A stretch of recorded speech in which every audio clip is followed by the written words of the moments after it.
Welcome to the Designing Hollywood podcast in association with the John Campea Show. I am your host, Robert Meyer Burnett. This episode is sponsored by the Costumes Rentals Corporation. Today's guest is an Oscar-winning costume designer who has been designing costumes in film for over 45 years. Highlights include 16 films for Woody Allen, Christopher Nolan's Tenet, Dunkirk, and Inception, Steven Soderbergh's Ocean's 11 and Aaron Brockovich, Disney's Haunted Mansion, and Barry Levinson's upcoming Wise Guys starring Robert De Niro. So without further ado, please welcome Jeffrey Kurland to the Designing Hollywood Show. I am very excited to have you here, sir. I'm very happy to be here myself. Looking at your credits and the breadth of material, the kinds of movies you've made span just about every genre. I'm curious, again, we always want to know, how did you find yourself in costume design? That's an interesting question, actually. I don't know how the hell it happened to me either. But actually, I do.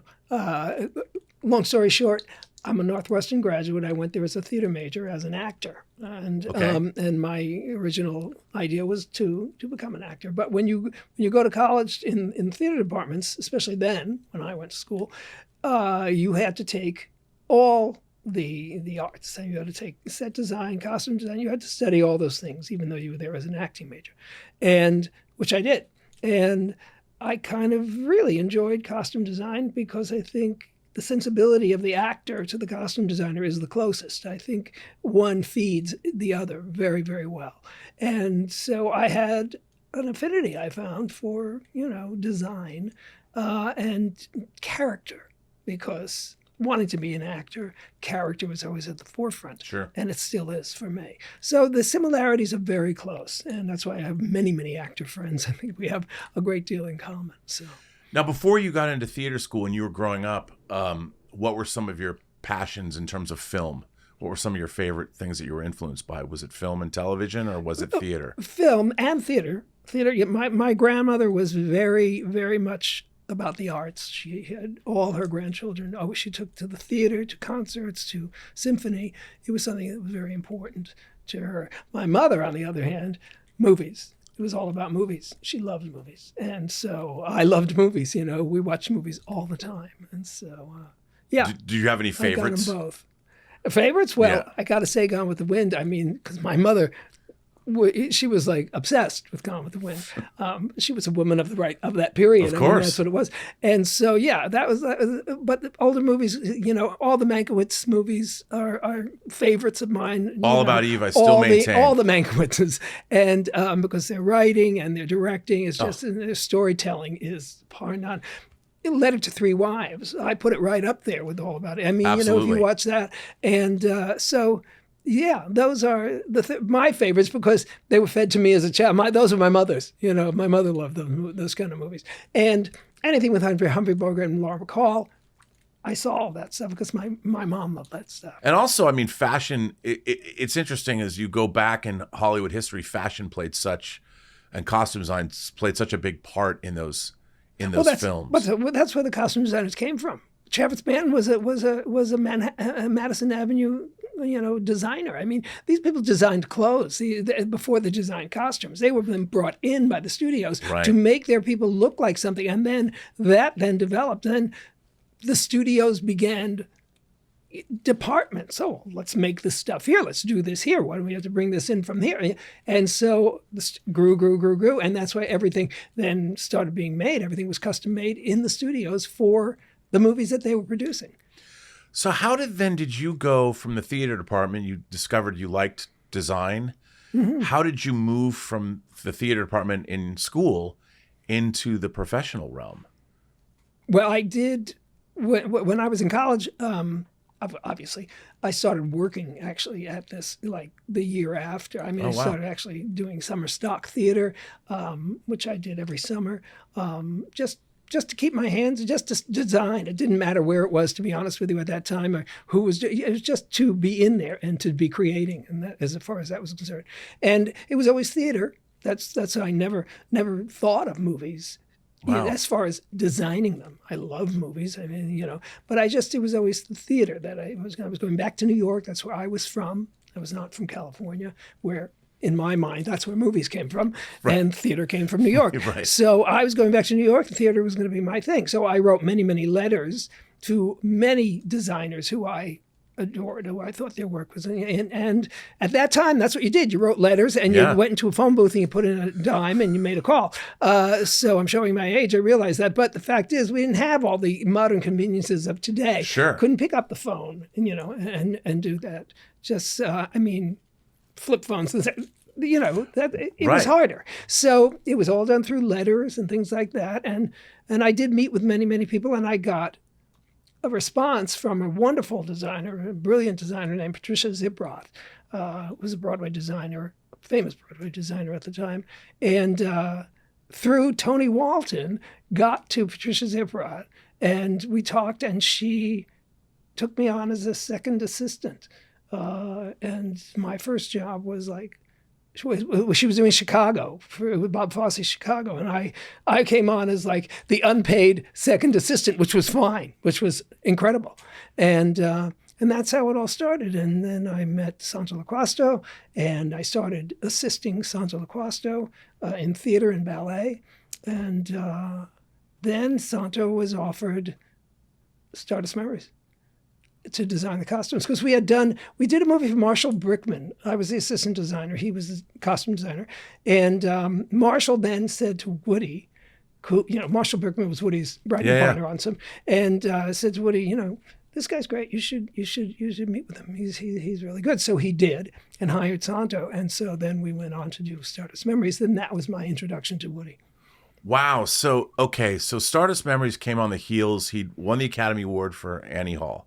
Mm-hmm. And then he'd done Manhattan earlier. That was 1977. So right, and then but Manhattan, and then I think Stardust Memories was after Manhattan. Stardust Memories is after Manhattan, and so that was your first. Because Manhattan was in 1977. Stardust Memories we made in 1979. So right. So yeah. I love that movie. Stardust Memories? I love Stardust Memories. It's amazing. It's such an incredible movie. People do. I think now it's better to watch it now. I think you'll understand it better. You'll appreciate it more. And of course, it was the brilliant Gordon Willis. It was just unbelievable. Black and white movie in the middle of all of it. It was just amazing. And so, what was that like for you to transition from theater to film? What was like the most surprising thing for you in terms of the process of costume design? But was the job the same? Was the work the same? The concept of what I do, this is an interesting question. I've been asked it before. And the concept of what I do is the same. You're right. Okay. The way I design is the same. That's what I learned in college, how to look at characters, how to create character. It's the same. It's different in its details. Film is from here up. I mean, it's very detailed. Theater is big, wide picture. You see everything at once. Right. It's bigger because the eye can, if you want the eye to see something, it needs to be big enough for you to see it. The stage is usually very deep. It can be far away, but in a film, you're up somebody's nose half the time. You're so pinpointed on close-ups and details that's the way you think about it. So you have to include that in the way you design. Stardust Memories, you also, there was a lot of you went to there's a film festival in that movie, and you go up, and were you designing all of the clothes for everybody because that was a pretty big cast. We dress everybody. Yeah, everybody comes to us. Yeah. Nobody appears in what they walked into work in. Because I have to say, in that film, the people that are at the film festival are fantastic. So, but it's a special group. I mean, it is a bunch of people. And if you remember, Pauline Kael used to have those weekends that she would have people and show films. Yeah, I was too young. I read about them. Yeah. And you can still read about them. I'm a huge Pauline Kael was extraordinary. She's amazing. And so was my daughter, who was 27 years old, and she also, she's just so. But that was certainly in Santo's mind, and I'm sure Woody's too. So that the reality of that we had to make into the theatrical reality. It was great, and so we just kind of bumped it up. And before we were recording, I mentioned Sharon Stone, and you had a story about finding her? Oh, it's just a quick, funny story because we were doing, in that movie, there is a happy train and a sad train that opens the movie. And the sad train is the poor people who don't get anything out of life and this and the other thing. And then the happy train is everybody who's successful and beautiful and very, la-di-da. And so we did the sad train and we shot it all. And that was fine. And we got to do the happy train. And we had too many sad people. We didn't have enough happy people. And so Woody said to Santo and myself, I need somebody that I can, put in front of the camera that'll immediately say, beautiful, success. This is where we're all wanting to go. And so we went through the crowd of hundreds of extras that day. I mean, as you said, it's peopled by a lot of people. And we went through all the extras and we found Sharon Stone. She was one of the extras that day. And we said, could you come with us? And brought her over to hair and makeup, and we changed her clothes, and this and the other thing came, and brought her over, and she became the lady who kisses in the window. And good for her. A star is born. Yes, exactly. It's an interesting way yeah, exactly. It's an interesting way to have started. But she was delightful. She couldn't have been nicer, and just because it was all a big rush. Sure. And I'm sure for an actress, it's got to be this is exciting. You don't know what you're going to be doing, and no one ever said to her, "This is what you," until it was happening. So, a thing about that movie too that's interesting is it's black and white. Yeah. So did that affect, coming out of the theater where obviously color is important. A black and white film is not theater.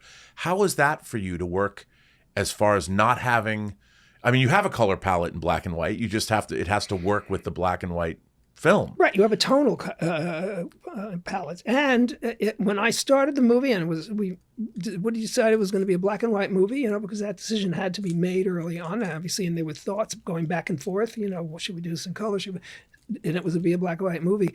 Gordon Willis gave me, and I still have it, it's so funny, a Pancro glass, which was something you look through and it eradicates color and leaves all the tonality. So you see the darks and the lights and what's looking like what next to what. Right. So, and he gave it to me. He said, use it. Look at what you're doing. Look at your patterns, look at your fabrics, and see how the separation works. See where it's going. And it was amazing. It was extraordinary. Had I a black and white film in in 1978, it's that was interesting. I've since done 3 black and whites, for Woody, and it's always fun. It's always a different challenge, it's always something else to do. What was most surprising moving from theater to film? What was the most surprising thing for you that you might not have considered or thought of that you learned about working on Stardust Memories? In terms of the process, in terms of filmmaking as opposed to theater, was there something that really struck you like, wow? As I started to say before, the detail work. The details that you see that in theater you don't see as much, and I worked in the opera too, and it's big, so everything is kind of bold and big, and in film, the tiniest thing can be the most important thing on the screen. So it's finding that ratio, right? And it's extraordinary because when I worked in opera, I was doing. I was painting clothes for, I think it was for Manon, and the singer was Martina Arroyo.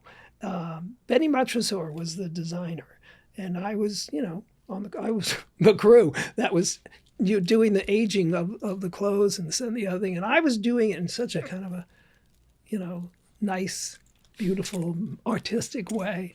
And Benny came over and he said, "That's not going to work for this," and he took a brush.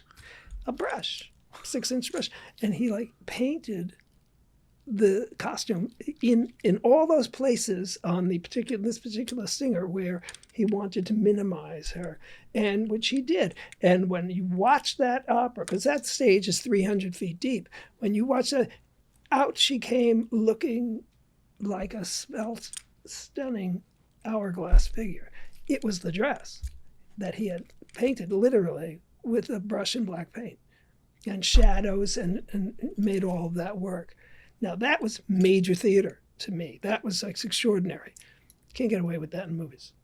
Right. You can't do that. It's got to be done in a different way. You have to do it sometimes, but you have to do it in a different way. It has to be much more delicate as far as that's concerned. And you quickly became your own costume designer. I mean, you jumped in, I think The Fan was The Fan. The Fan was, I was still working for Santo. I was the associate costume designer. I was still working for Santo. Santo had taken another job. He had been asked to do another movie, which he accepted because there was no reason not to. And then Woody decided he wanted to push his next thing up. He wanted to do it. Santo had taken another job and couldn't do it. And Woody was like, what am I going to do now? I mean, Santo said to Woody, what you should do is hire Jeff. He should be your costume designer. You know him. You're not afraid of him. And you'll never question why he's around because you know who he is. And the next day I got a call from Bobby Greenut and he said, Woody wants to talk to you. And boom, I was doing Broadway Danny Rose. And wow. Yeah, that was it. My designing for Woody was really orchestrated by my boss, Santo Laquasto, who got me the job. And that was also black and white. But yes, it was. Yes, it was. So jumping into... Because I remember Zelig, also black and white. Right. So I had a lot of experience with black and white at that point. You know, I'd done Stardust and I'd worked on Zelig, and so... What was so great about that period of time when you started working for Woody was the diversity of the stories he was telling. Always. I mean, and you really got a sense of whether it was different periods or different situations. There was contemporary, there was period piece stuff. Right. So when you jumped into something like Broadway Danny Rose, talk a little bit about I read an article about Dunkirk and how much research you guys did for Dunkirk. We did, yeah. When you started on something like Broadway Danny Rose, did you really start researching for a role like that, for a film like that? And what is your process to begin researching or for a project at all in general? How do you begin? It depends on the project. It depends on what it is. I mean, and when you look at Broadway Danny Rose, I mean, I read that script and I said to Woody, I know these people. I grew up with these people. I went to school with these people. I know who they are. And that was a good deal of my research came from my own personal life. And because they were who they were. They were Italians, who I grew up with, Jews, who I grew up with. Obviously, it was all, and it was, showbiz kind of, all that. Who Danny Rose was in those crazy little acts he had, When I was a kid, and we'd go to the Bungalow Colony, and we'd be, that's what they would do on Saturday night. There would be a show, it would be a bad comic, there would be the one-legged tap dancer. That's who would be there. I know who those people were. So I knew that already. And then I just got down into the weeds whenever I could. And I would go to the library, look at articles, and look up, different things. I went to the Players Club, and I looked stuff up there. It was like, it was, pretty. And I had Milton Berle in the movie, which was extraordinary in itself. So I did a lot of deep diving into Milton's kind of what he did, and all those comics. They were the real thing. All I had to do was look up Corbett Monica. See what Corbett was doing, look up Jackie Gale. They were all there. I was dressing them. And so, it was just like looking at the past and seeing what it is and then exaggerating to a certain degree and lifting them to a theatrical level that was not obtuse. Now Woody was making a movie a year. Yes. So for you, now that you developed a working relationship and you worked on film after film with him, would he tell you what he was going to write next? Like, how did your relationship with him develop? Yeah. So you were able to start a little bit beforehand. You weren't. We became friends, like early on. We just hit it off, and because we both have a similar humor, and so it was very comfortable to be with Woody. And I think, and I hope, he was comfortable being with me. And we would talk about stuff, simply just talking about it. We go out to lunch, and he'd throw an idea at me. Might become a movie. Why not? He would right. He'd always come up with something, and we'd talk about it. Sometimes he'd bring it up, Sometimes he'd ask my opinion. Sometimes he wouldn't. And but yes, I was pretty much lucky to be, early on. I got a lot from him early on. Yeah, because not many, costume designers a lot of them do work with the same directors, but to have that kind of rapidity in terms of making movie after movie after movie. Yeah. And because he would know you and incorporate your ideas or whatever, was he a clothes fan Like, when he was coming up with characters, did he say like, this person's going to be wearing this? And he would ask you like, what do you, did he ever ask you, what do you think this person should wear? He always asked me what I thought, didn't always agree with me at all. And we changed things. I did wardrobe tests on every movie I ever did for Woody. I did wardrobe tests before we shot. Everything was put in front of the camera before we did it. Wanted to see what he wanted to see. He was very interested. Now, as was far that as the with the character. actors? Yes. With the actors, yes, okay. Absolutely. And what he wanted to see, what everybody looked like. It's not like he was a fashionista, but he was a characterista. He wanted that character to be what he had written, what was in his head. And so that's how the process went. And we would test all the clothes and we'd make our choices. We'd go to the cutting room, see everything. It would be projected on screen, just like whatever it was going to be. And we would go ahead from there. Now, because a lot of like you said, you knew those people, you grew up with those people. When you were working with him, did you build a lot of things yourself? Were you getting stuff from vintage clothes retailers? Yeah. I was doing all of that, because my nature is to design and make. That is just part of my training. Right. But found objects are amazing in themselves. I mean, so it's about character. It's about what's going to work for this character. And so, yes, a lot of vintage was used. I mean, I introduced a lot of vintage. And Hannah and her sisters and all of those things. I mean, because it became a depth to the character. It gave certain characters depth. If you look at Diane Weist's character in Hannah, she's different than her sisters, not just in face and attitude, but the clothing. Those three sisters are specifically designed for that exact look that they are. Barbara Hershey in the gray shirts, gray sweaters, little boots. Outrageous. Diane Weist, everything, put together in an eclectic way. And Mia's character, Hannah, she's the grounded one. She's the one, she was very settled. So you see a lot of wool, sweaters, heavy things that were much more grounded. And so those characterizations were brought to that. And then all the other characters around them, then that all trickles down. The actors that you dressed in this period, like the 80s, just astonishing. I mean, the breadth of actors that you work with. Were you like obviously actors are all different kinds of people. Yeah, most of them are great. Yeah, when you're working in ensembles like this, what's that like for you as a costume designer in terms of when you have an ensemble and you, like in Hannah and her sisters, the sisters obviously that you just explained, each one had a very distinct look. Yeah. Do you have to meet the actress first to come up with that look? Do you first look at the script, or is it a combination once you've met an actress or an actor that their presence sort of informs the way you dress them? How does that relationship and between what you're doing costume wise and the performer themselves, how do they influence one another? It depends once again on the director you're working for. With Woody, everybody was pleasing Woody, me and the actor included. Okay. It was Woody's taste and Woody that made it go. You know what I mean? So I presented what I thought would be the right thing, but I would always present 2 or 3 things, never much more, because then it becomes confusing and then I don't look like I know what I'm doing. So, but you give 3 ideas of where this could go, and then you hone it down, and we talked about it, and that was me and Woody, and he would say, I'm thinking of so-and-so for this part, and this, and the other thing. And I would be at most casting sessions. I was invited to see.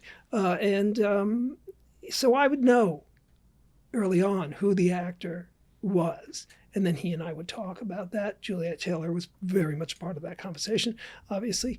And then you go from there. Then I would meet with the actor, and I would tell the actor what Woody and I had talked about. And then I would ask them, what did you and Woody talk about? Because obviously. Right. And so then but Woody was always a part of the conversation, because he was the one that you were, in the end, he had to be happy. It had to be his, So, very much like that, as far as that was concerned.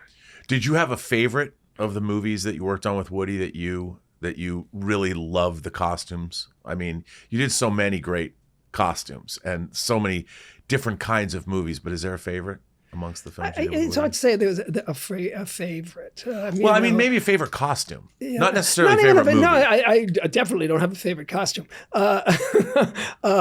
Although anything I put on Diane Wiest in any movie is always a joy because she is such a joy, and because she just makes character happen.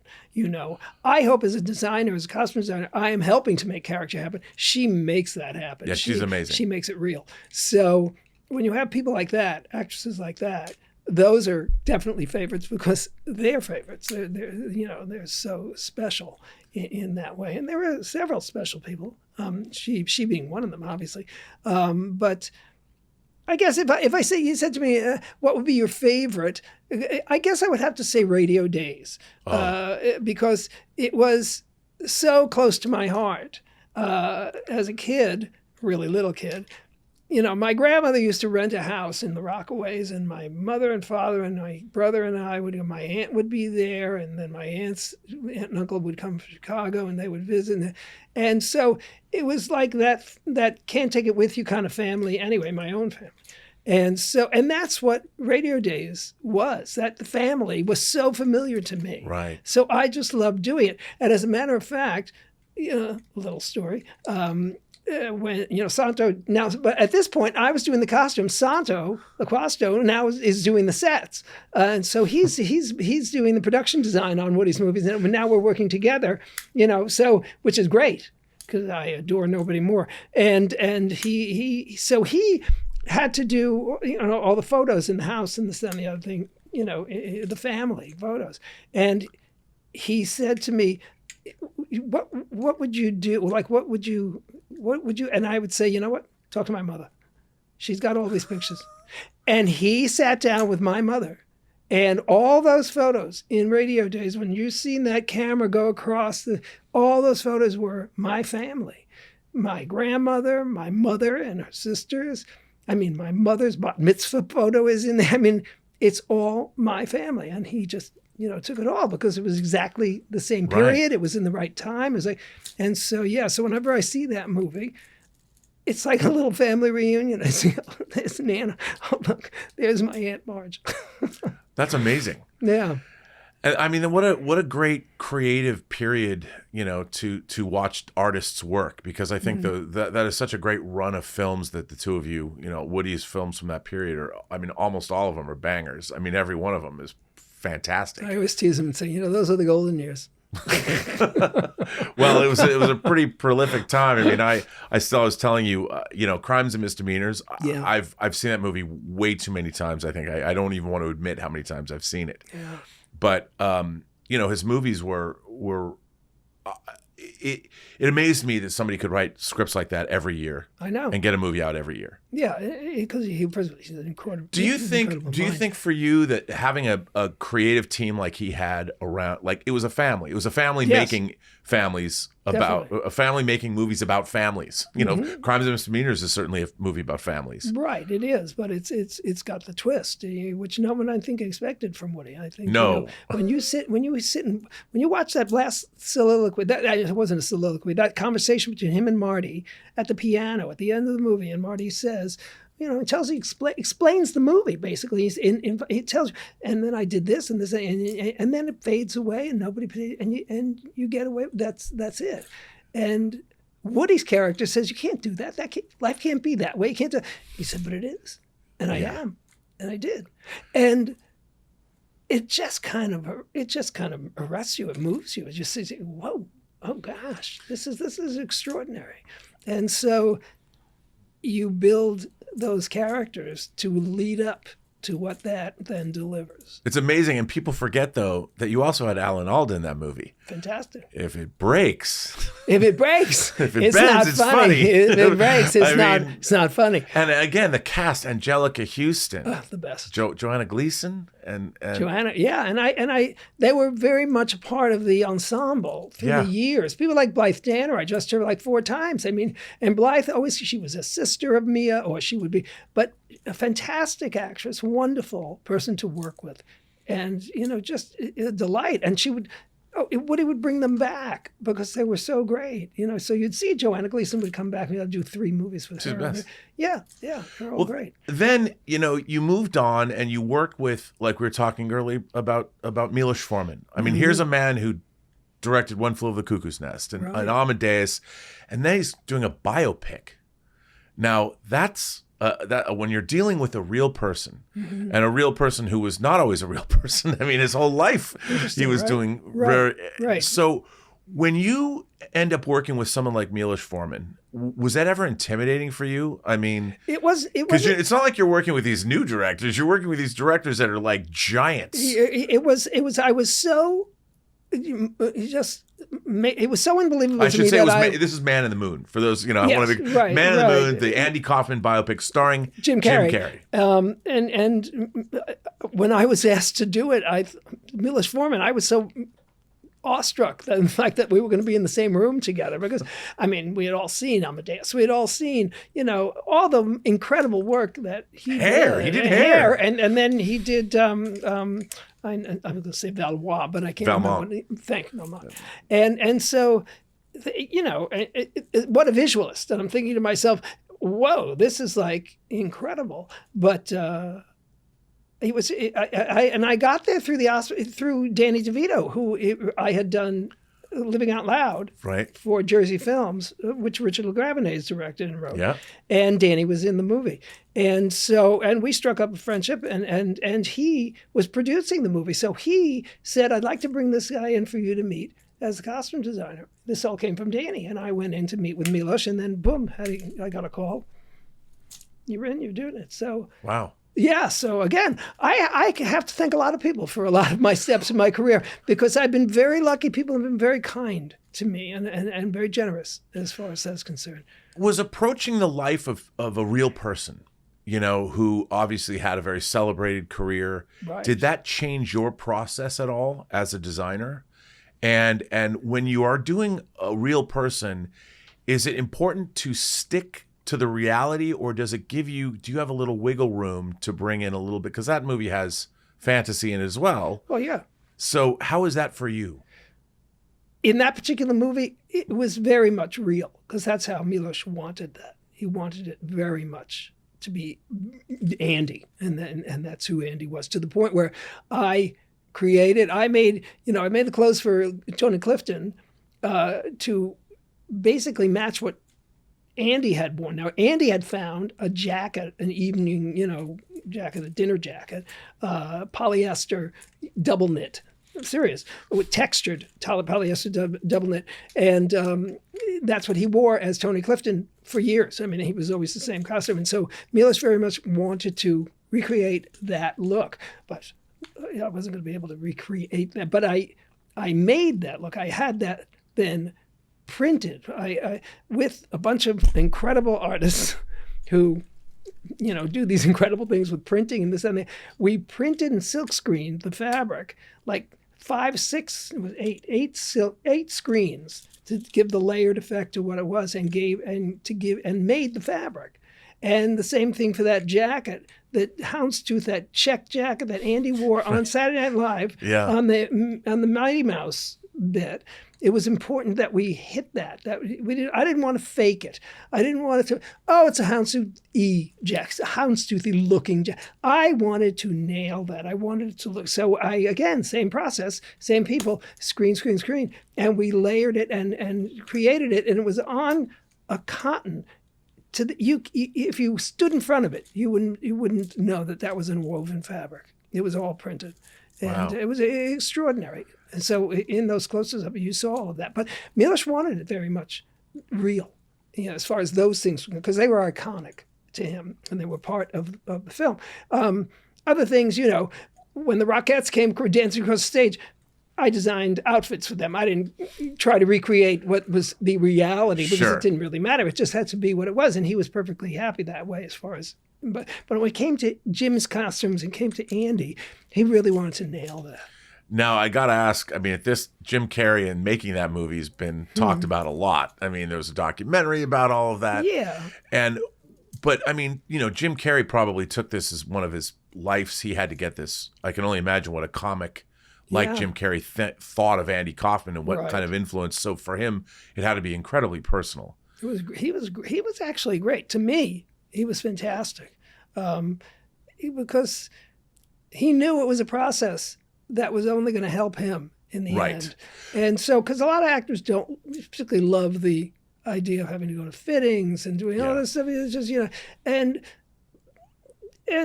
okay, it can be, but it's time consuming. But there's a reason for it.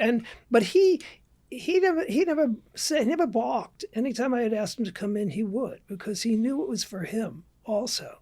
And it's a terrific performance, by the way. Oh, It's it's one of the unbelievable. best things he's ever done. Unbelievable. And I think he was so into it too. I think he wanted it to be so respectful to Andy. He didn't want to screw it up. He didn't want to make any mistakes. And I think he did take things maybe to an extent. You might think that, someone else might think that. I understood it. I got it, and it didn't bother me in any way. I thought and it worked for the film. And he was great. You know, another director you work with multiple times was Steven Soderbergh. Yeah. And one of the things I guess a hero of mine, certainly. What I find interesting about Soderbergh's career is he's one of those people that came right out of the independent film scene. He made Sex, Lies, and Videotape, Sundance Award winner. And then he made Kafka, but in a short period of time, suddenly he's working with the biggest, Julia Roberts, Aaron Brockovich. Right. You know, you're making a giant studio, star-driven picture. Right. And in a way, Woody Allen to me represents the ultimate in indie filmmakers, because he's a guy that controlled his own career and he got to make the movies he really wanted outside of the studio control. But it wasn't outside of the studio control. Yeah. But not outside of the studio. That's the interesting part. Right. Because he was not. They were all. Arthur Krim produced. Those were, United Artists. They were, those are all Orion. Those were studio movies. Absolutely. But he controlled those. But he did, Yeah. and to this day, yes, his contract. It was a contract that could be envied by the greatest stars in the world. There's no one's ever written a contract like that or been able to get it. And never again. Never again. But when you started moving into studio film work. Yeah. How did that change for you, or was essentially like suddenly were the stakes higher? Did you feel extra pressure? I mean, I think about the Soderbergh movies you made, again, iconic. I mean, what Julia Roberts was wearing as Aaron Brockovich, iconic, and as I told you before, to what you did with them on Ocean's 11, I mean, those clothes, as soon as you're working with this unbelievable cast of movie stars, and Julia Roberts again, yes, and when they stepped on Julia screen, Roberts years. I mean, you knew exactly who. If you didn't know who Aaron Brockovich was, as soon as you saw the costume that she was wearing, you understood who. I mean, I think that's one of your powers, one of your magic powers as a costume designer, is you can define a character the moment they step on screen. And that's not everybody can do that. I appreciate that. Thank you. I'm glad, because that's what I mean to do. I mean, and I think I'm doing it, but I hope I'm doing it. So if you tell me that, I'm very glad. But again, in a case like that, it's a very interesting thing, because in Aaron Brockovich, another real person, and who's still alive, very much alive, and I'd worked by that time. I think I had done 2 movies with Julia Roberts, 2 or 3, and so it was going to be Julia as Aaron Brockovich. Well, first thing I do is meet Aaron Brockovich. I say to Stephen and such, can I sit down with Aaron? I just love to, and I did. And we met one day for lunch at what used to be the Bistro, whatever that place was on Ventura, and. She was great because she was Erin. She that's exactly who she was. I mean, she dressed not like exactly what I put Julia in, but the essence of it was the same. It was all there. And she brought with her photos of the family and years from before. I made a deep dive into Aaron Brockovich's research. But I also had to make Julia feel comfortable in what she was wearing as Aaron Brockovich. So you wouldn't necessarily take the clothes off of Aaron Brockovich and put them on Julia Roberts and say that's going to work, because it wouldn't. Julia had certain ideas and obviously a way to go with this. And so we worked at everything, every piece individually. What would work? This would be good. This would, and it worked out. But I couldn't just recreate Erin Brockovich. I needed to recreate her on Julia Roberts. Yes. And you, at the end, I wanted you to believe that Julia Roberts was Erin Brockovich. And it worked very well, knock wood. She well-deserved, as she won, I should say, the well-deserved Oscar that she got. But it depends on, again, every movie is different. None of them are the same. I approach every movie the same when I first walk in the door, but then all hell goes. I mean, that's it, because every movie has a different sensibility to it that you have to follow. And even if it's the same director, their mind is in a different place. Chris is not thinking, when he's doing Dunkirk, let's say, it's not going to be he's not thinking the same way when he's doing Tenet or Inception. It's different, and so you change, you flow with the tide too. You have to change how they're changing and how their growth in a certain way and you move with them. And so that's why it is lovely, and it's wonderful to be able to work with the same directors over and over again. But I do love the new directors and meeting new people. And I just did this movie, Haunted Mansion, with Justin Simien. Fantastic guy, wonderful director. Another great ensemble cast too, and an amazing cast. And again, they were all fantastic. I mean, it was such a joy to do that movie with all those people, because there wasn't a one of them that I was a pill. It was just like they were all great. They were all great. Was that true? Like, it looks to me again like Ocean's 11. It's funny because I was at an event and I met Elliot Gould, and I got to talk to Elliot Gould, and I asked him about one line in that movie when he first meets Matt Damon, and it's at his house. And he goes, is everything okay? He's like, wonderful. No, get in the goddamn house. And I asked him, did you ad-lib that line? Because it seemed to me like it was, and he did. He did ad-lib that line. He told me the story behind it. You watch that movie. That movie is full of joy. Yeah, it is. That movie is full of joy. There's nothing about that movie that isn't wildly entertaining. Right. But the clothes are wildly entertaining too. Now you guys you had all these guys, and you had Julia Roberts again. And you had an icon in Elliot Gould, and you had Carl Reiner, and you had all. I mean, this cast was insane. Yeah.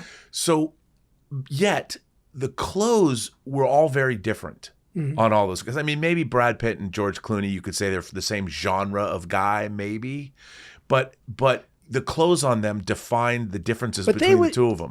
Yes, they were different. They do, and they should. Yeah. And you're right, as far as personality is concerned, those two were very much the same place. Yeah. Everybody else was a kind of an offshoot, way further down. When you got down to Don Cheadle's character, totally different. And the color, you used different colors for Clooney and Brad Pitt. Very much so. And I loved all that. So when you start a movie like that, and it's laden with movie stars, and how, in terms of costume design, because they're all so different, and it was so crucial that you were able to sort of tell us, because they didn't have a lot of time to define the team, and yet your clothes went a long way toward making us, the audience, understand. I mean, it was a shorthand, and it was brilliant. Which is what it was supposed to be. That's exactly what it was, because he went from city to city, town to town. He gathered these people from, Matt's character came from Chicago. Another one comes from, Detroit. And where are those people coming from? That movie, though, when I first was offered the movie, the first thing I did was watch the old one. The Rat Pack version. I watched the Rat Pack version because I knew it was done early enough that it wasn't going to influence me as far as style was concerned. I was not going to, because it was too many. That would be a period movie. I was not doing a period movie. I was doing a stylized version of a period movie. Right. So, but I have very much had to stay within the confines of where we were in the time period we were, but still get that kind of stylized feeling to it. So I watched that, and I got the camaraderie part. I got all of that. I got, those different characters. When you see Sammy Davis and you see how was he talked to by Sinatra, and how, and so you kind of, it very much got into my head. And then I very much wanted George's character, Danny Ocean, to be the pinnacle of the entire thing. Fashion-wise, shall we say, costume-wise, he's the top of the pyramid, and everything else is trickled down. But that's the first person that everybody's going to see. He's the lead. He's top of the pyramid. And so Brad came close to that. So his clothes are a little more less stylish, more flashy, a little flashy, more, yeah. exactly, but within the same style, Yeah. except very, George was in a lot of wools and heavier fabrics, and Matt was in shine. I should say Brad was more shine to him. This and the other. Those things were coming in. I made suits for him that were just almost Edwardian in a weird way. We were double-breasted with a slanted front, this and that, because Rusty could deal with that. That's what Rusty would do. He Right. would have that there. That would be when he's in that first scene when he's teaching them how to play poker and this and the other thing. You look around that table. He's the one you look at. He's not the youngest guy.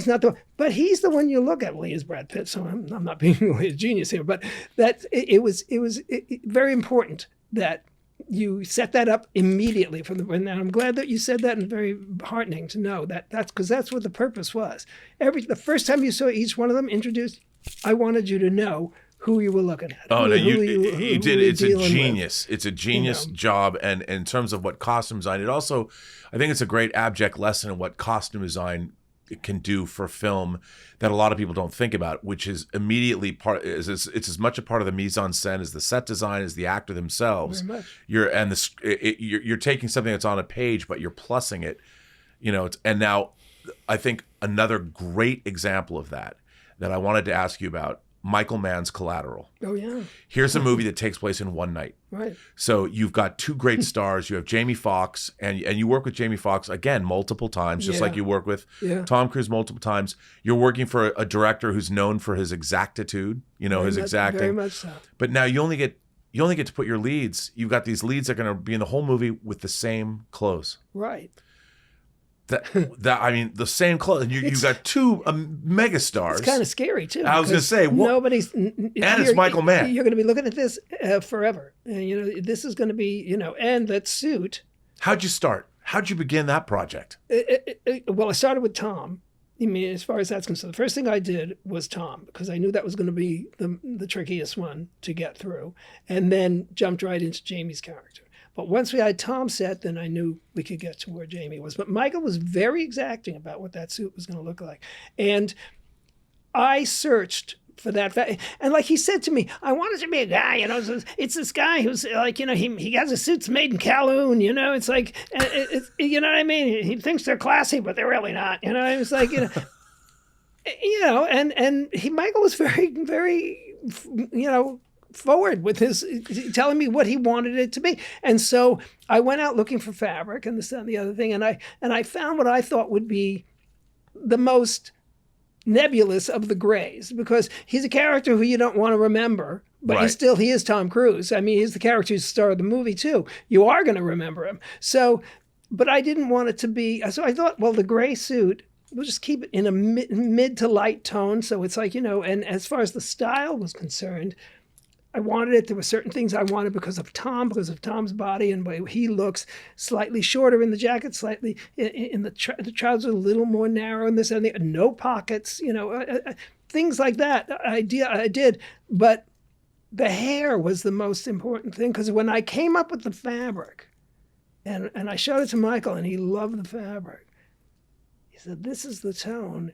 He said, and that's when the hair came into play. Then he thought, what if we change his hair? Which, by the way, is badass. Tom Cruise's hair. To do that to Tom at that time. I'm sure he was like, wait a minute. The first time you got Tom playing a villain, he's the murderer. And he's the assassin. So good. And he's loving it. He's eating it up because, but the hair was brilliant. I thought Michael's, it was so amazing. It's iconic. It's just iconic.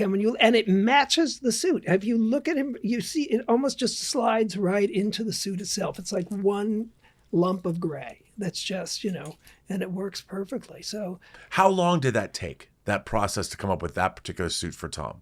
How many did you go through before you got to the right one? I made it. I didn't go buy anything. I just made the suit. Wow. I drew it.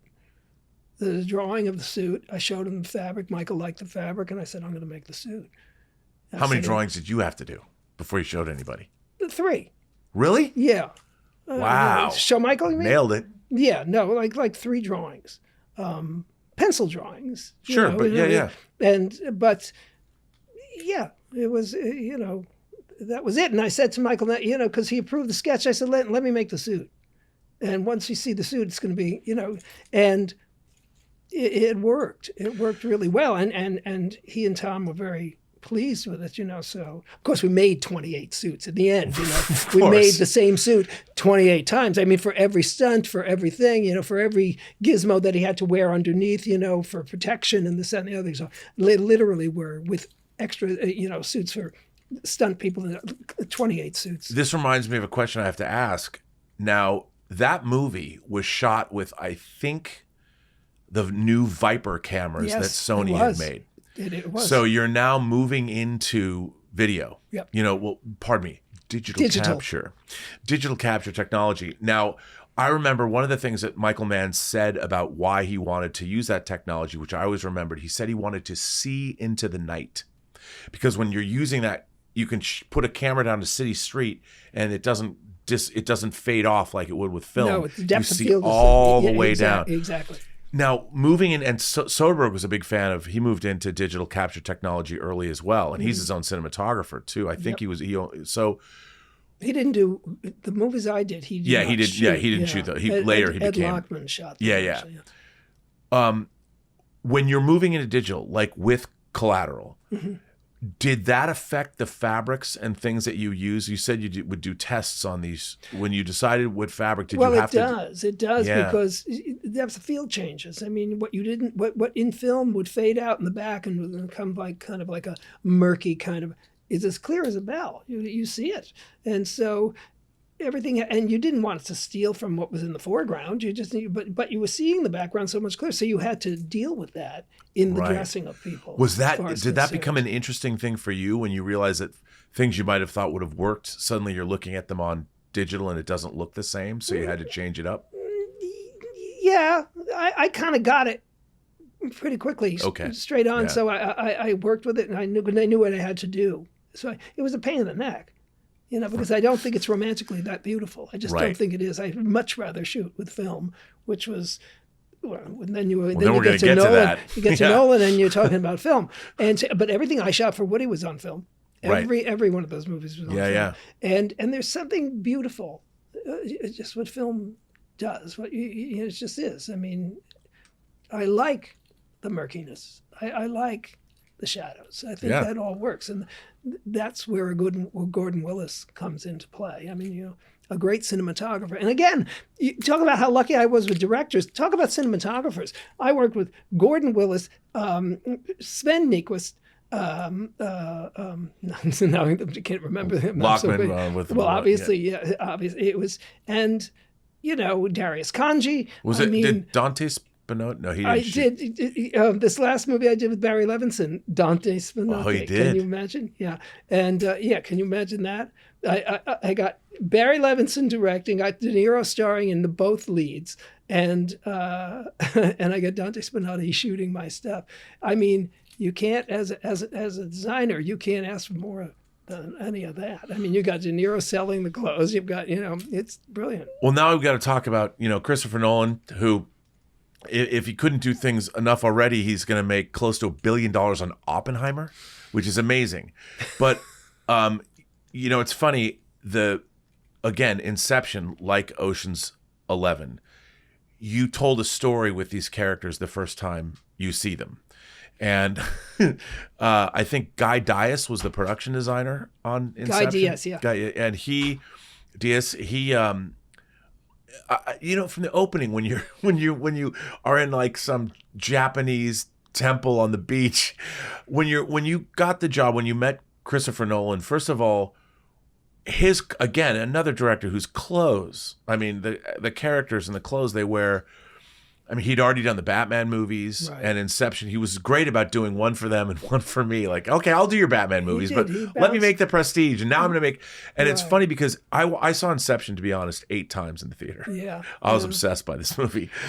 I understand why, though. I did it, and I've seen it at least 4 times. I mean, in the theater. Because at least 4, maybe 5. But just understanding it, once I did it, and I did understand it once I did it. But seeing it on screen, it was just like amazing how it all came together in such an incredible way.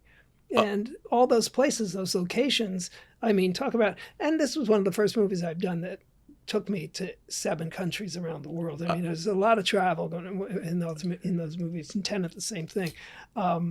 But it was fascinating. It's just fascinating, and the things that you see and you discover in those travels, which is great. Again, I mean, the clothes in that movie, like when you're as you're jumping around to different geographical locations, and within a scene, the character might be wearing 3 different outfits because it depends where you are in the dream levels. And, exactly. And because that was like, and in the end, I believe in the end, they used my breakdown or my supervisor's breakdown for the thing, because he had broken it down in terms of dreams, non-dreams, reality, flashbacks, in the water, out of the water, because it was so complicated. All of those things. We're dealing with water, we're dealing with snow, we're dealing with, there was so much weather we had to deal with, all that, for just even the reality of keeping actors warm enough to be able to speak and still look correct. You know what I'm saying? Because it was extraordinary that way. And we had to build the clothes that way. Those suits at the end, those snow, outfits, at the end of the movie, were all built to keep them warm. Also, because they had to be practical. I mean, because so everything is underlined, interlined, this on the other thing, and then the pieces on top. Then there's plastic over it halfway. It was really a fascinating process as far as that was concerned. Again, the actors are impeccably dressed. And yet you still, like, Elliot Page is supposed to be in school, a protege of Michael Caine, right, who's the father-in-law of Leonardo DiCaprio, who's friends with Tom Hardy, and they've all worked together. So you've got this whole great ensemble. And again, you did such a good job. You had to define these characters immediately through clothing. Right. So as a designer, when you start working on something like this, because these people you're talking about all over the world. Yeah. Did you think about like different fabrics, things you might have wanted to try? Were you going to different designers from around the world who have certain fabrics? Or, I mean, not designers, but were you sourcing fabrics from around the world for special things? Always. But you do that always. I mean, especially something like, obviously, Inception. You've got leeway to do all of that. Yeah, I was going to say, like, do you go to Japan for? Well, you've got a character like Dilip Rao is playing the Spice Man in God knows where he is. He's from India. It's sort of India, Pakistan. We don't know. And but that look, that person, those people, as opposed to in the dream where they're in that hotel room, where it's like that's a totally every scene was a different feel to it. Yeah, which is interesting. When I was talking about Hans Zimmer, who wrote the music for it, said to me that as he was watching it, it was so helpful to him to see the clothes change and take him on the right route to where everyone was going. He appreciated that. We were so much a part of that together. And we weren't even together. I mean, we met at the end, and he told me this, and I was thrilled. I couldn't have been thrilled. I was thrilled because he was Hans Zimmer, and also that I was helpful. It was helpful to him to do what I was doing. That was very, very, very, very important to me. I love that. Again, it's a film where the clothes are incredibly effective and really paint the picture of the characters and have to from within scenes. And you have to make sure that those characters, even though they're wearing maybe different even suits in different scenes, right, that the suits have to be the same, like the characters would have their own style. So that's the whole thing to make, and that's what the other thing I said to in the beginning of that movie, because again, as I said to you, I just, every movie I ever do, I first start with a pad and a pencil, and I start to draw. And I start to sketch an outline of what a character might look like, what their clothes might look like, and then it goes on from there. And I'm not a purchaser of clothes as much. I don't buy them. You make them. I make them. It just feels better to me. And I think my feeling is, like I said to Chris at one point, it took you 5, 6, 8 years to write this script, which I can't get over that you did, because it is extraordinary. Why would I depend on the marketplace to clothe your characters? You deserve as much time and originality as you've given me in that script. I now owe it to you to do what you did within what I do. And so I will do this and I will continue to do it until I hit the mark where you like it. Until it is what it is, but it will be yours. And as Michael Mann once said to me, pride of ownership is very important. I don't want to see it on anybody else, anywhere else, in anywhere else. Right. I just want to be, and he's right. And he's right. And so that's kind of a philosophy that I've adopted for myself, that whatever you can make individual to that piece, to that character, to what that director has written or writer has written, is the most important thing. Well, it's interesting because I see Inception and Tenet as sort of spiritual siblings in terms of the kinds of movies that they are. Okay.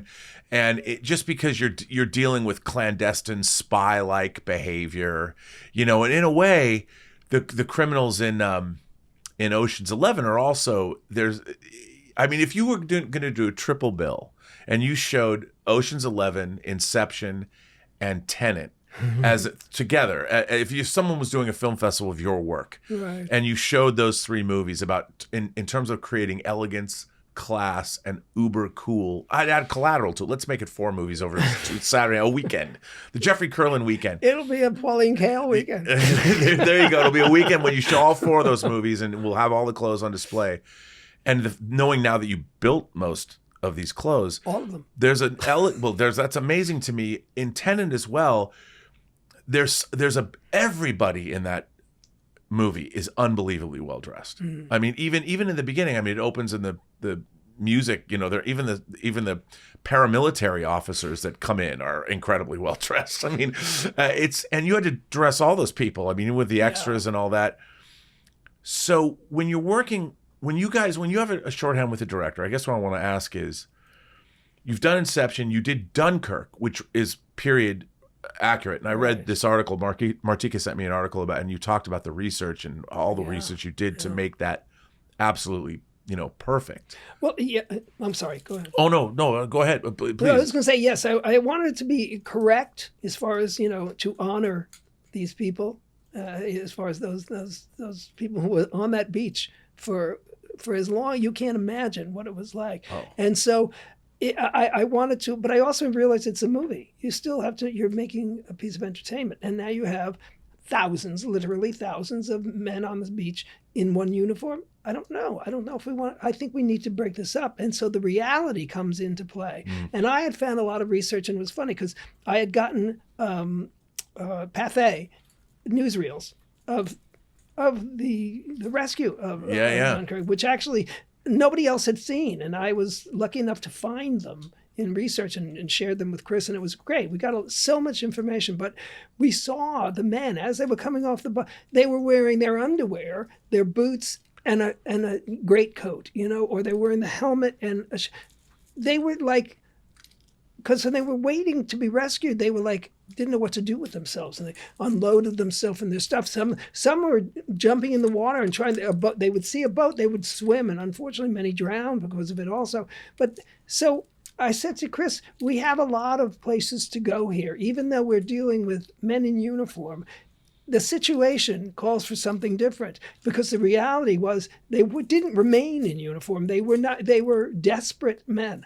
And so that was great for me. Visually, I could break things up and get things done. So it was fascinating, though, because I did want, even though they were uniform, wanted them to each have an individual character. I didn't want Harry to look like, the other guy. I didn't want you to just go, oh, yeah, those 3 guys. I wanted them to be individual as far as that was concerned. Yeah. So, well, again, phenomenal. But then, Tenet, the whole thing about, you get to Tenet, I was going to ask, were you going back and looking at spy films? I mean, were you looking at movies going back, like you said, you watched the original Ocean's 11 from the 60s, the Rat Pack version. Right. Did you go back and look at spy movies for Tenet? No, I really didn't. I know them.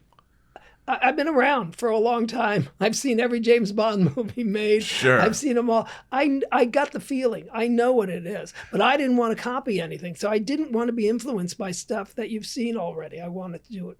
It also I wanted those felt characters to kind of grow out of what Chris had written, obviously. So there's also like a Marcello Mastroianni Italian vibe a little bit in Tenet. a little bit of that, because he made a great movie called The 10th Victim with Ursula Andress in the 60s, where he had that. It was a futuristic film. It had Elizabeth Debicki. Her outfits were just stunning. Well, it's an interesting character too, because when you think about it, and here's a good example. You were asking before, when I originally started to draw Elizabeth's character, and I designed her as a Russian oligarch's wife. So I thought to myself, well, they have money. There's a certain gaudiness to that person. That character could be very kind of gaudy that way, this and the other, and it could be kind of stylish. But so I drew up to 4, 5, 6 different sketches and this and that. I think went into Chris, and he looked at the stuff and he went, no, that's not what I'm talking about. I said, oh, okay. And so aside, let's talk. And he said, no, she's an unhappy woman in an unhappy marriage. I don't want her to be in the trappings of as if she liked being with this man. She doesn't. She wants to leave this man.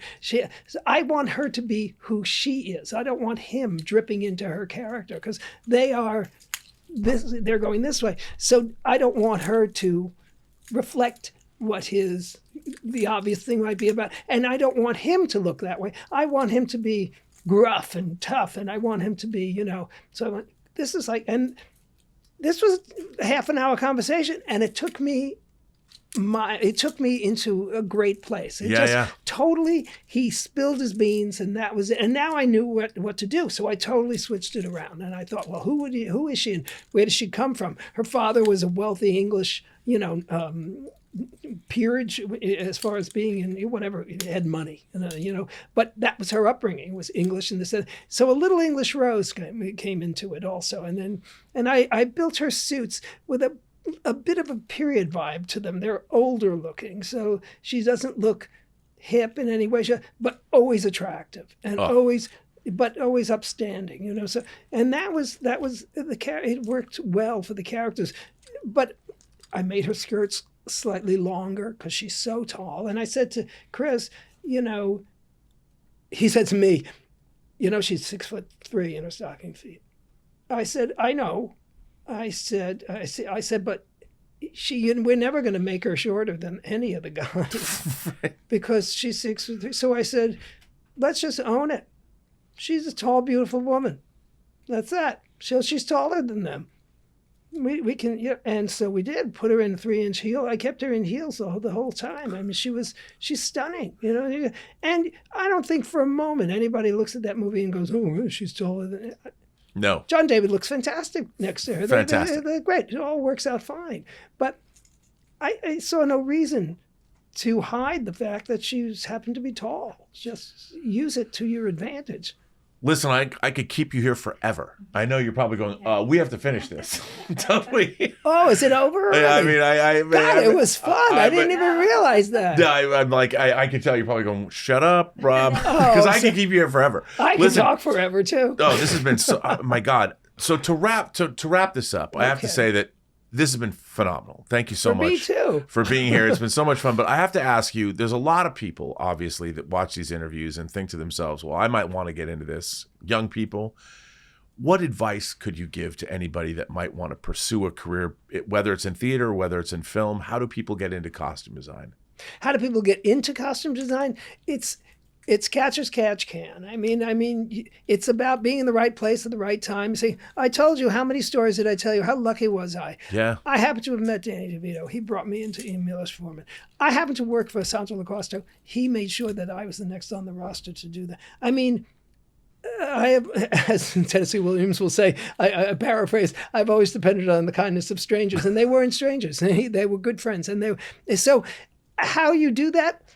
You just hope and pray for the best, and always put yourself into situations that you can show yourself as your best in your best light. But you did get yourself into theater school, like you were pursuing interests. I would suggest anybody, yes, get an education in this particular. There are things to learn. It isn't just about clothing. It's truly about character. It's about so much more than just clothing. The clothing, it comes after. It's figuring out who the people are you're dealing with and dressing, and what are you trying to say. And I think it's fascinating because, I mean, we do it every day. We present ourselves as a character every day. You're the character of the man who's interviewing me, and you dressed appropriately for it. I mean, but you made a decision. You went and got up and you looked in the closet and say, what am I going to wear? I'm going to be interviewing a costume designer, which he'll be dressed. So I'm going to, but you think about this thing every day. You think about what you're wearing every day. You walk in, you go, I don't know, do I look over? I don't want to be too dressy, but I don't want to look, I want to be businessy, but we all have a character to dress, and it's us every day. So we do it every day. And now you're just reaching out and bringing that to a theatrical piece. And so characters that are made up. But it's the same process. What are they thinking? Where are they going? Where do they come from? What's their background?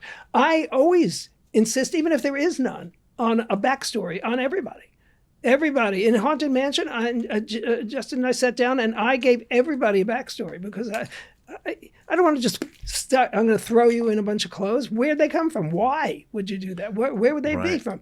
I mean, if we know that she's lived in New Orleans her entire life and she, this is something that influenced her. This is, if you want to bring that all in, that's the texture of what you're doing. So, but once again, how to get into the business? Anymore, I don't know how you do it anymore, to be honest with you. I mean, it was different when I was starting out. It was very different because it was much more personal. Now it's a much colder kind of feeling. Everything is done on a phone or in a computer. You didn't do it when I started out. You met with people. You stood there. I walked a portfolio, blocks and blocks. I schlepped this thing and showed it to every one of them. Tony Walton, I started to tell you when I got that first job with Pat Ziprot, she was doing the costumes for Chicago. Tony was doing the sets. I met with Tony to work with him, possibly as an assistant. And he looked through my portfolio and he said, your work is very reminiscent of a designer a good friend of mine. I said, really, who's that? He said, Patricia Ziprot. I said, first of all, that's the most complimentary thing you could ever say to me. And second of all, I'm trying to reach her. And at this time, this was 1970, the phone company had blown up in New York City, and everything from 14th Street downtown was out. You couldn't make a phone call. You couldn't get a phone. And there was no way to reach anybody because that was all we had, was a telephone. And so I said, I can't reach her. And he said, I'm going to rehearsal today. I'm going to see her. I'm going to tell her, give her your phone number. And I thought, wow, this is amazing. This is amazing. Hello, right? And I said, wow, this is amazing. And don't you know, the next day she called me. That's amazing. And she called me, I met with her, and she took me on as an unpaid, second assistant. But that's so cool. It was the greatest. It was the greatest. Do you have a social media presence? Can people go to Instagram and see your work? I don't do Instagram. Let's go, okay. Just ask. I don't do any of those things. You don't have to. I don't like them. That's just part of my being old-fashioned. That's the way I was. To me, it's like, I don't need to show anybody what I already haven't shown them. They've seen what I do. You have a website, though, right? I do have a website. I haven't kept it up because I agree. I am just lazy at it. I should, Yeah. But I did start. I have a website because someone had told me that I should do it. Fallout, by the way, to that film festival. In terms of cool spies. Fallout, yeah. We didn't talk about Fallout. That was great. That green suit that he wears is just, that scene when he meets Rebecca in that in Paris down that movie. Tom's extraordinary. You see, he's another one. He's just extraordinary.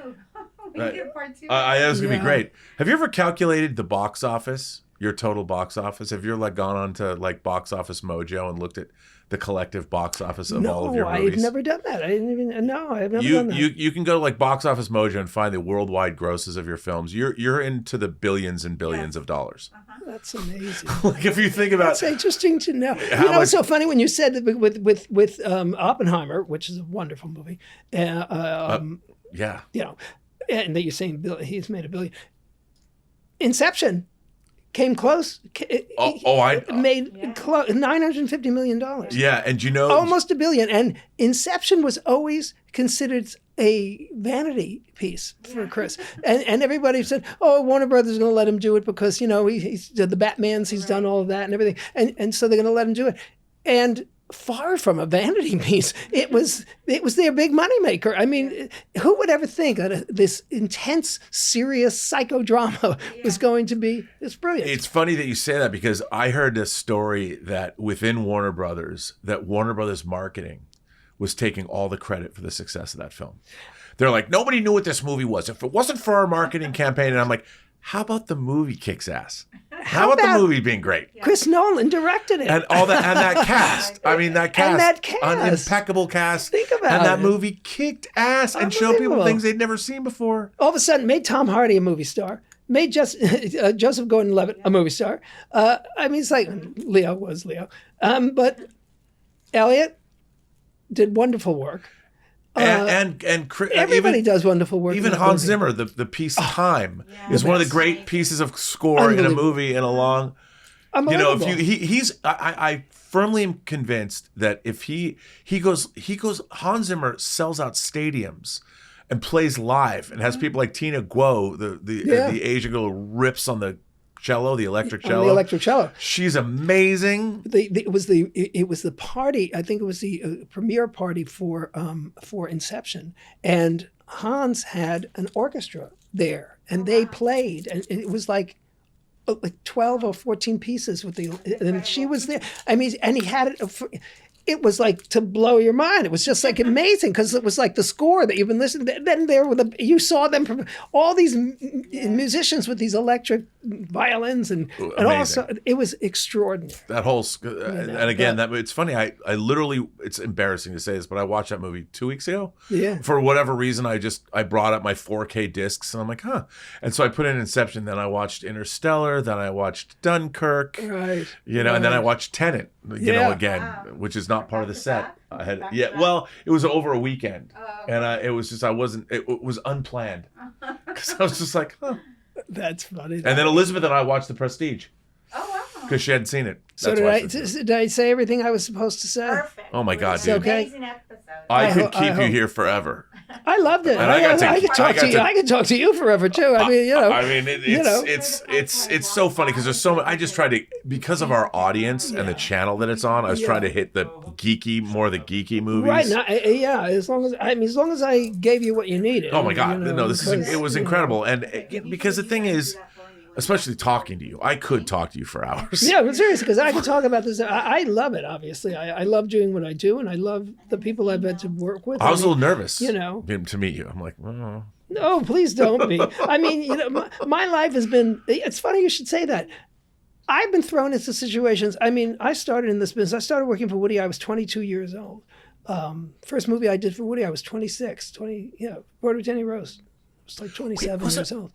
Well, go ahead. I'm sorry. No, it's just that, and through that time, just in New York, just with Woody, I had met and just so many people that I never would have dreamed of meeting, only because of Woody and such, and the people that I was introduced to and then saw from there, and it just went on and on and on. But it's always been, when I said I have always depended upon the kindness of strangers, it's true, because so much of what my career has taken, the turns I've taken, have been caused by actors, directors, friends who steered me in a direction that I had no idea was even coming. And all of a sudden, there I was. I mean, I was thinking about things like you mentioned Bob Fosse, like The Fan. Alan Hyme edited The Fan. And Alan, all that jazz is maybe, it's one of my top 5 favorite films of all time. He edited that. And I was just thinking in New York, all the people that you had to have, it would have been so, as a film fan, ground zero of it was, because Alan, he was there for The Fan, exactly, and he did do all those movies. But even here, Ann Coates, she edited Aaron Brockovich. And she edited Lawrence of Arabia. Exactly, we became very good friends. And I thought, this woman created, what is Lawrence of, one of the greatest films ever made, Lawrence of Arabia. She was the editor on this. Yeah. I was like, I'm in awe of Ann Coates people. also cut Soderbergh's Out of Sight, which was a knockout. That's it, because then the next one was Aaron Brockovich. Yeah. He just went right into it.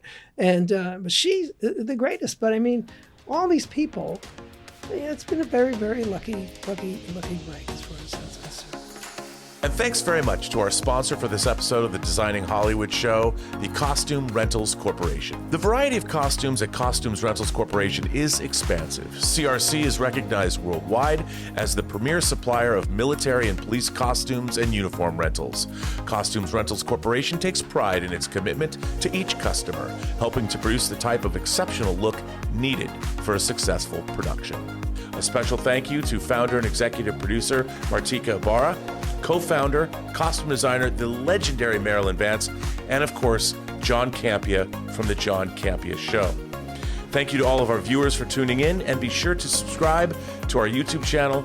Tune in to the audio version wherever you listen to podcasts. I am, of course, your host, Robert Meyer Burnett, and you can find me on Instagram at rmburnett, or find me on Twitter at BurnettRM, or on YouTube at PostGeekSingularity. Thanks very much. Like, subscribe, and give us your comments. What would you like to see on the channel? Right down below. Thanks very much for watching, and we'll see you on the next episode of Designing Hollywood.